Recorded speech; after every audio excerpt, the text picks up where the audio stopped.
On this podcast, we talk about the books, both old and new, that are worth putting on your to-be-read list.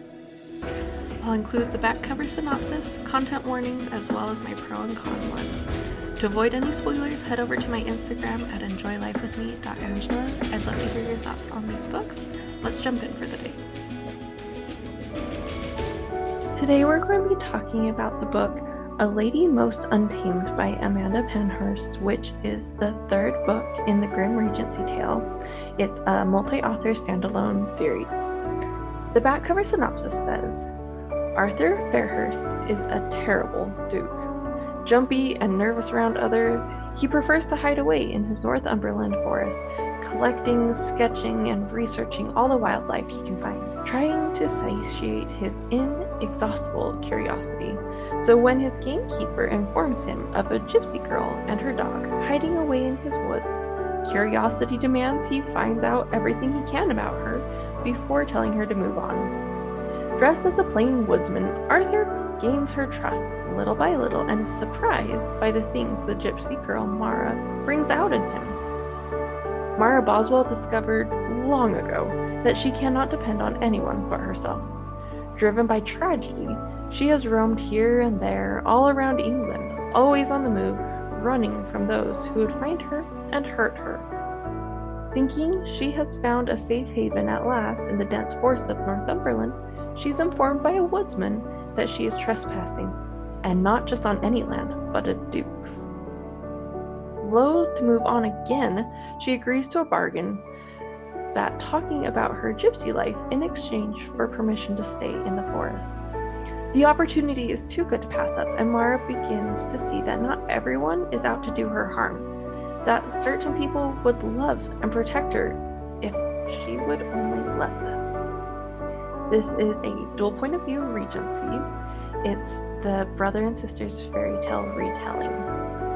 It's novella length, but with the trope opposites attract. The intimacy's mild, just low-descript kisses, no language. The violence is mild as well. I mean, there's bad guys, obviously, but there's nothing gory or anything. Potential triggers, there's the childhood abuse, the neurodivergency, and mentions of a mistress. Now, the con is that it's not very realistic, but it is also a fairy tale in fiction, so that's okay. On the pro side, it is unique because you've never read a Duke and Gypsy Girl before, have you? I would love to see you try and find that one. I've never even considered it because it was so unlikely. So that was fun. And it's always great to see a neurodivergency rep. That's always great. And it had a lovely ending to it. I mean, the cuteness all the way through the story was excellent, with him telling her, like, you don't have to obey just simply because I'm a duke. But then towards the end, he says, I will protect you as a husband guards and shields his wife. And for her character, like, nothing else is going to be more important than that. Where he says he simply wants to hold her as tight as she would allow him.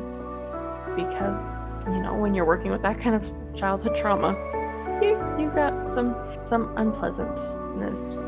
Or when he whispers in her ear, you were brilliant.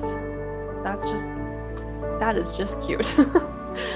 But my favorite part is the quote when Arthur says that he nearly paced his way to China before Haynes came back with Mara. Because the humor is subtle, like it's not rom-com at all, but it's there. It makes you smile when you read it. And then you like to see that he was excited to see her and proud of her and what she was able to do to help another person. So I do hope that you'll jump over to my social medias. I'll have the link tree in the show notes. It's enjoylifewithme.angela on Instagram, and it's enjoylifewithme_Angela on Book Talk. Share with me your thoughts about this book, this series, and what you think would happen with Fanny getting them to stay up north so that the town would accept her. Would that happen? And also, have you ever read this story before, like the Duke and Gypsy? I want to know if there's other ones out there because I've never seen them. Anyways, I will talk to you guys soon. Have a great day. Happy reading.